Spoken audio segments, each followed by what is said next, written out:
I'm Greg Hunter. Welcome to USAWatchdog.com. With us, a regular guest coming to us from the Lone Star State. I'm talking about Bill Holter. Bill Holter, thank you for joining us today on USAWatchdog.com. My pleasure, Greg. You're out recently, and you were talking about how they'll say that you've been warned. I believe is the title of the article, and the article, and I'll do the setup here, is about the basically just the Bank of International Settlements, the BIS, and the IMF, and basically on this article we're listing 16 different warnings with links, warning all kinds of things about credit crisis, bubbles. I mean, this is one of them. The ones that sticks out in my mind is that in June of 2015, in the UK Telegraph, it says that the BIS says the world is defenseless against the next financial crisis. It sure seems like they're making a lot of warnings in just about the last year, 16 in the last year. What do you make of this? I think that's the way the elites work.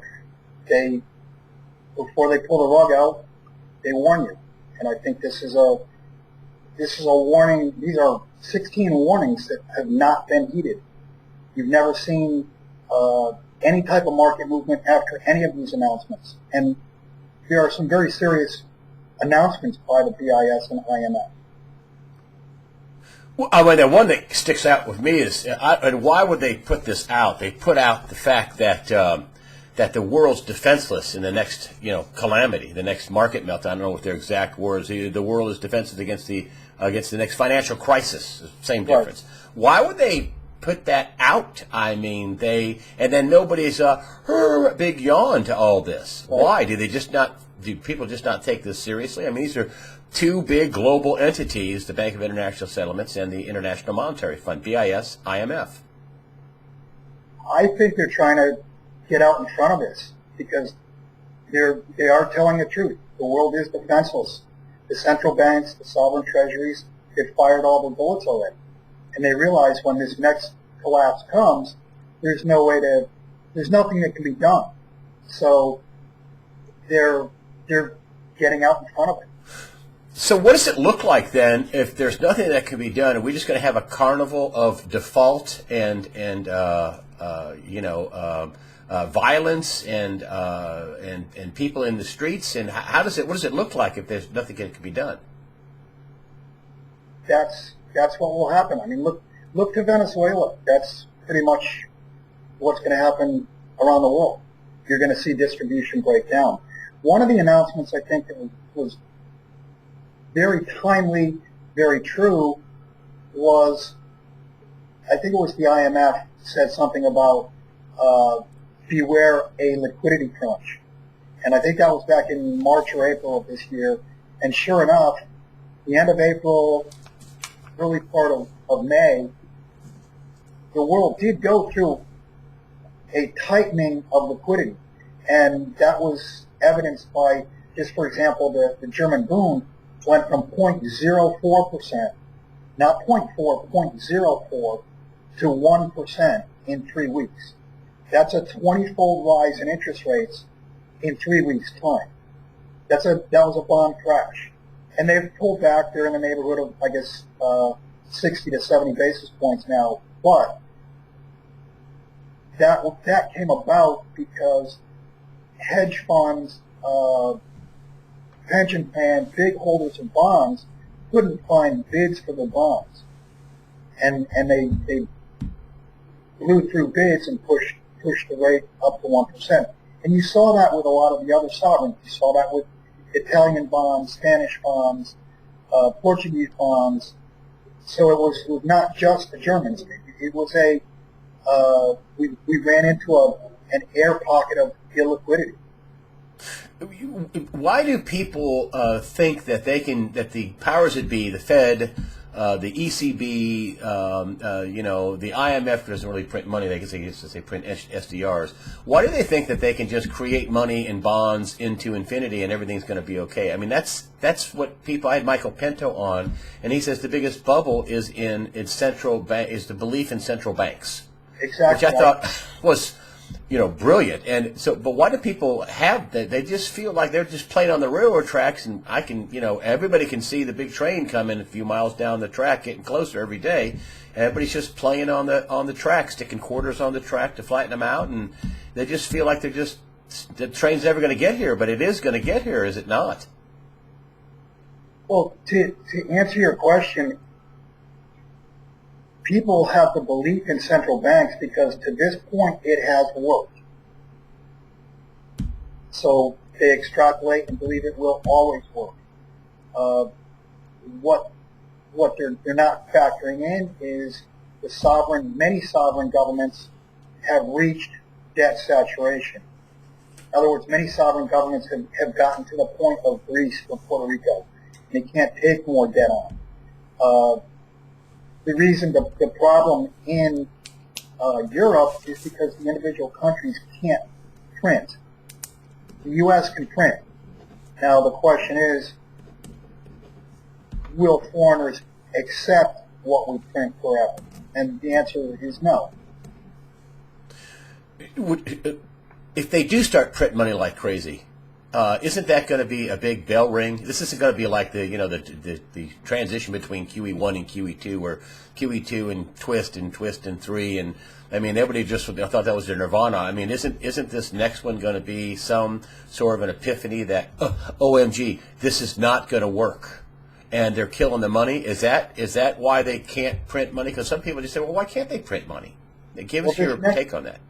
This next one, in my opinion, is going to be QE forced. It's going to be forced on the Fed. And prior to taping this, you and I spoke regarding China being pushed off an extra year by the IMF to September, at least September of 2016. Now that's a slap in China's face. They publicly and officially requested to become part of the SDR. And I think they played nice by making their announcement, we have an extra 600 tons. So we have 1,600 tons of gold. We should belong in the club. And I think that was a complete lie. They have 10,000 tons of gold or more. But they played the game and they said we only have 600 tons. The IMF, steered by the U.S., basically slapped them in the face. Now, if you go forward, first off, you've got to look at this as it's a financial war. And this was a shot by the U.S. across China's bow saying, no, we're not letting you in the club. Getting back to my thought on QE. And wait, and why won't they let them in the club? Because they're afraid of a big dollar devaluation? Well, they're trying to postpone the inevitable. I mean, it's inevitable that the yuan become part of the SDR basket or even a reserve currency or the reserve currency. It's inevitable. The U.S., I believe, is just trying to buy an extra year's time and kick the can. But what happens to the dollar if they become part of the SDR or become a reserve currency? Right. The pie is the pie. And if they take a slice of the pie, it's got to come from somewhere, and that somewhere, presumably, is going to be from the dollar.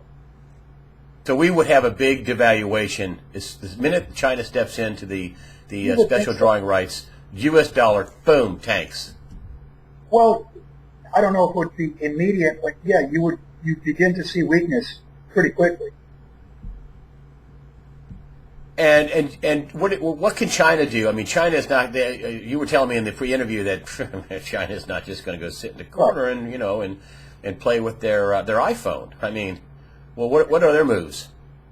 Well, I think they have two real potential moves, and I don't think they're just out of the blue tomorrow morning going to come out with something. I think they will wait for the right time to do it. And the right time may be in a few weeks or a month or two during weakness in our markets. Because remember, this was done by the IMF during very serious weakness in their markets. So we kind of punched them on their way down. Oh, yeah, China's stock market in free fall. Right, okay. So my guess is they've got two very real potential answers. A, they can tell the truth about how much gold they have. They can come out and they say, we have 10,000 tons or 15 or 20,000 tons or whatever the number happens to be. And they can come right out during weakness in our market and say, we have usurped the amount of gold that the U.S. has. That's the first thing. The second thing is China's got an awful lot of treasuries. And this is where I think they can force the Fed into monetizing their debt. It would basically, they'd be creating their own exit door by, they wouldn't have to do a lot either. They could do 50 billion, 100 billion, a couple hundred billion of sales of U.S. treasuries. And that's going to, you'd initially see big weakness in treasuries. Now, the Fed has a choice. Do they step in, do they buy them, which is outright monetization? There's your QE forced. Or do they just let interest rates go up and the bond market pay? There's either option A or option B. If they take option A, then the Chinese have just created an exit door for themselves because the Fed will be forced to gobble up what they're selling. Whew, those are two bad choices, aren't they? I mean, let interest rates go to the moon, market crashes, monetize 2, 3, 400 billion or whatever it is they decide to dump on them. And anybody else is going to dump, I mean, John Williams says that, there's at least 16 trillion liquid dollar assets outside the country. Well, if India and Russia and everybody else who's holding treasuries sees China dumping treasuries, aren't they going to, yeah, me too, I'm going to dump them too? I mean, couldn't that just create a huge vacuum for the U.S. dollar if they print all that money to liquefy that market? Absolutely.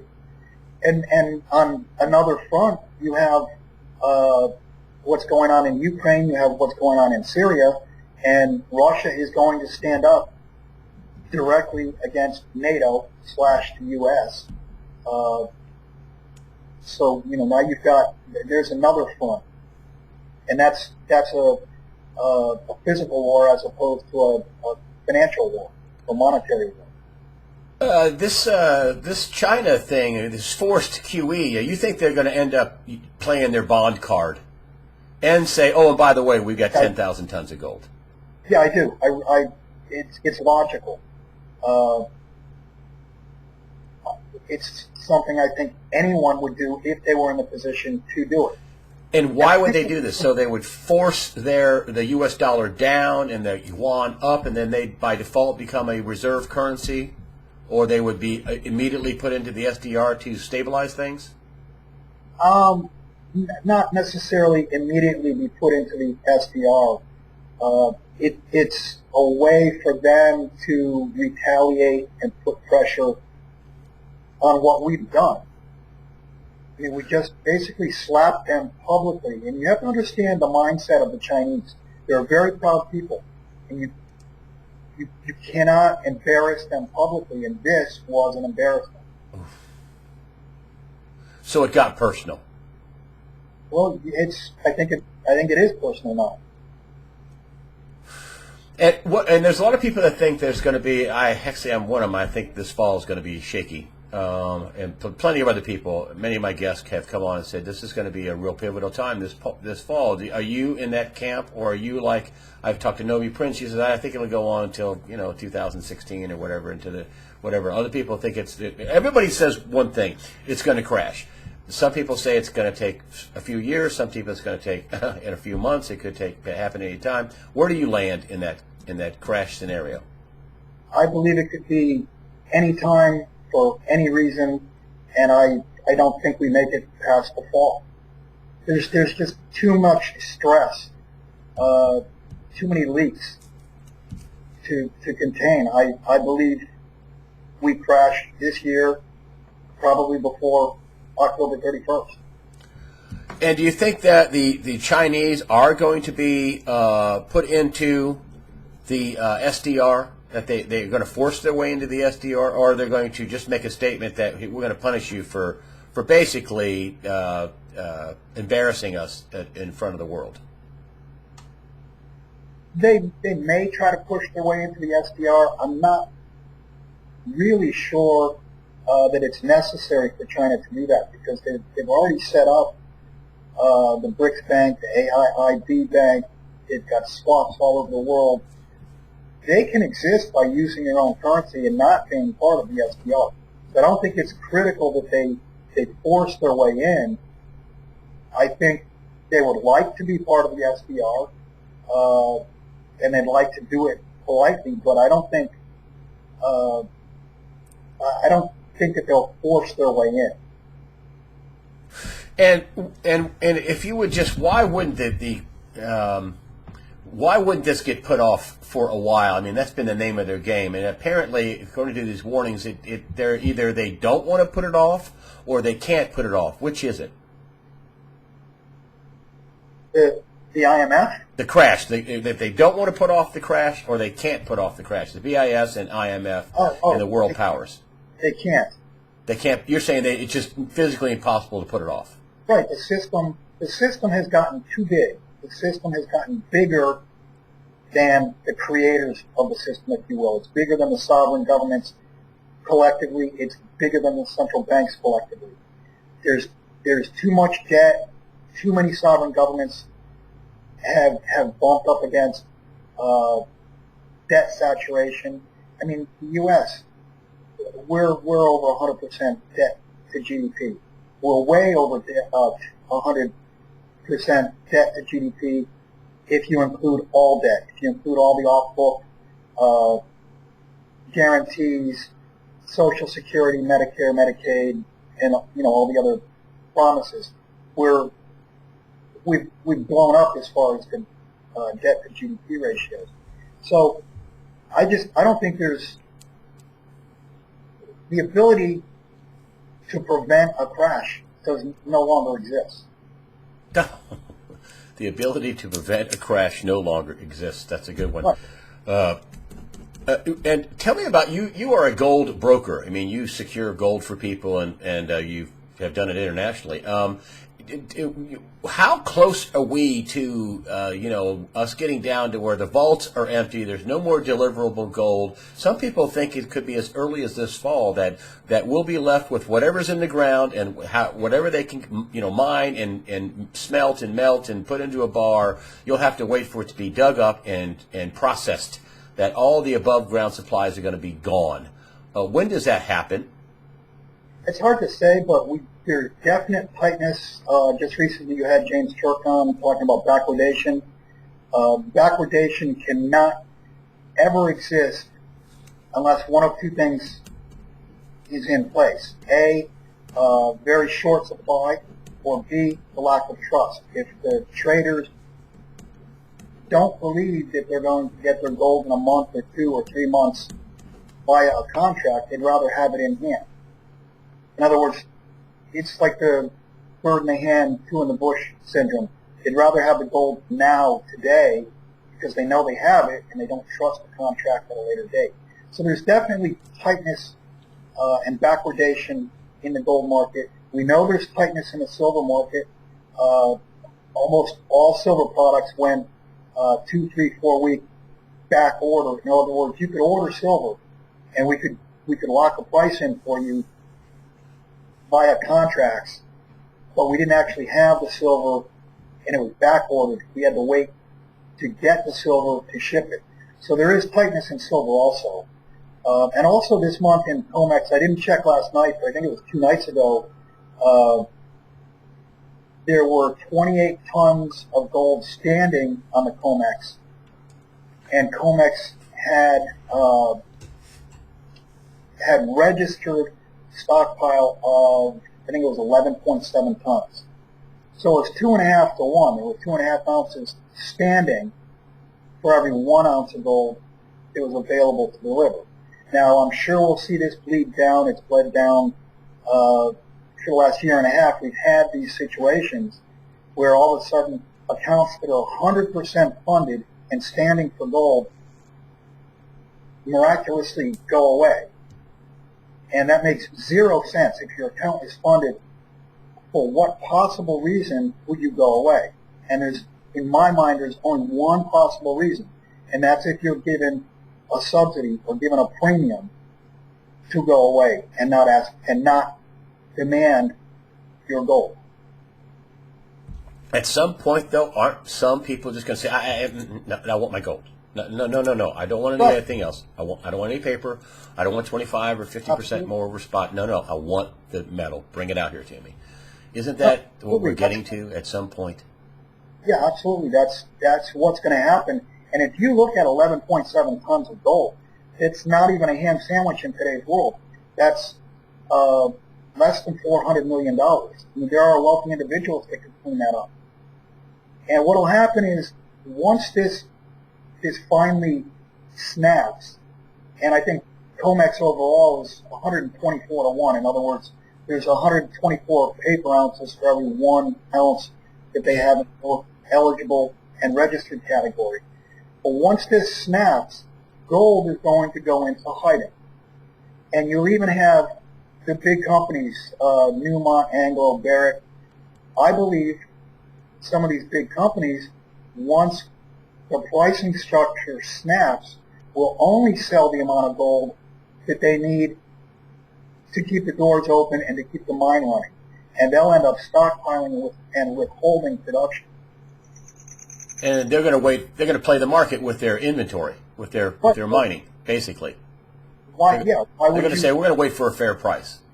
Why exactly? Why would you sell it if you didn't know where it was going to settle? You knew it was going to be higher, but you weren't sure where. I think you'll have some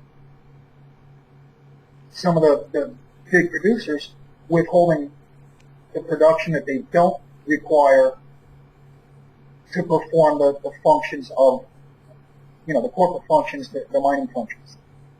And you think this could be a big tell in the market with, or do you? Because I see this, Paul Craig Roberts came on and said, you can't have, he said the same thing you did, you can't have, supply down, demand skyrocketing, and the price down without it being fraudulent. So, smart people, all the people you talk to know the price is manipulated, correct?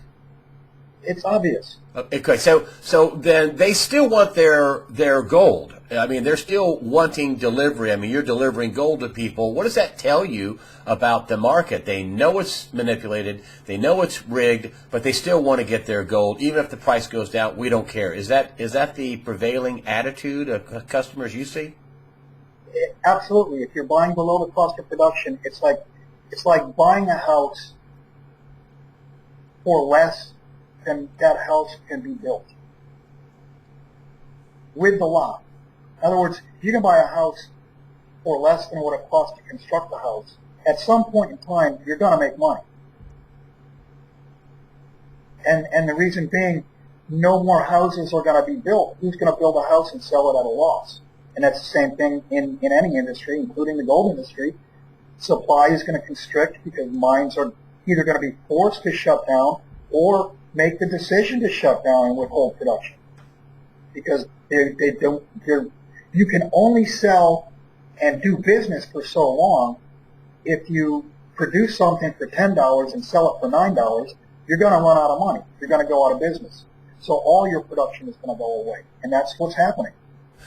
And you don't think what would be a fair price of gold right now? I mean, what do you see if you were the market maker for gold and you were saying, okay, here's what the real fair price of gold is right now, today, in the here and now? What would it be? That's almost impossible to say. I mean,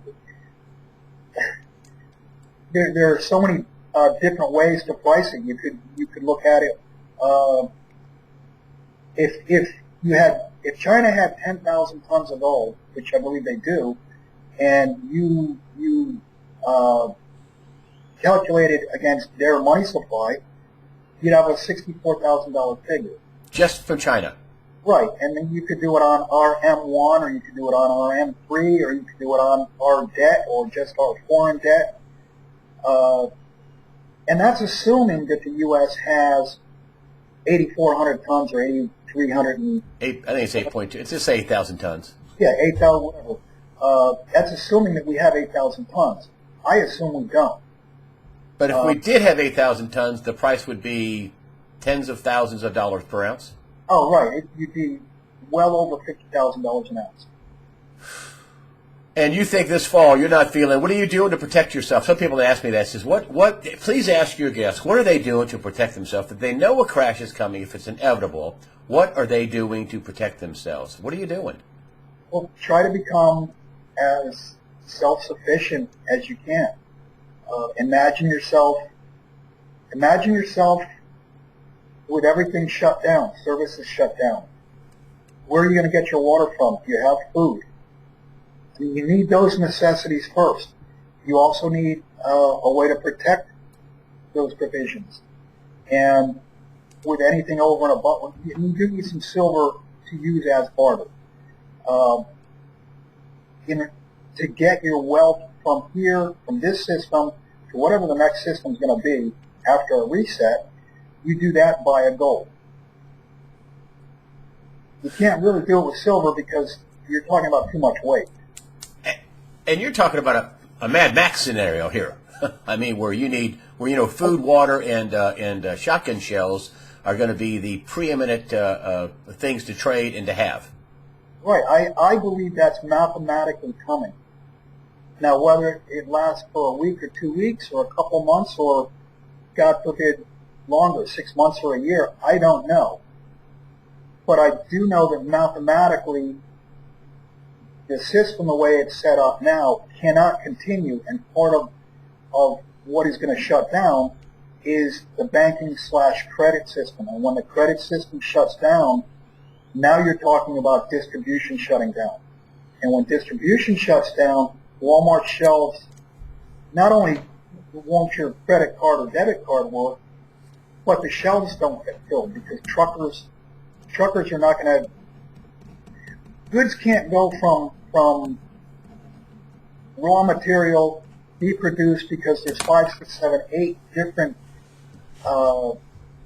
points in time where credit is used between the cornfield and Walmart shelves. That's a great point.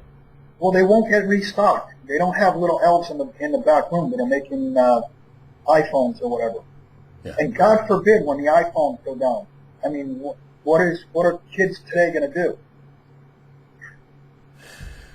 Bill Holter, thanks for joining us today on USA Watchdog. You are with JS Mindset in your Sinclair Holter collaboration. You write a lot over there. You are also a broker for gold for Miles Franklin still, I believe. And those are nice folks, too. But Bill Holter from JS Mindset and the Sinclair Holter collaboration. Bill, thanks for joining us today on USA Watchdog. Thank you, Greg. It's my pleasure.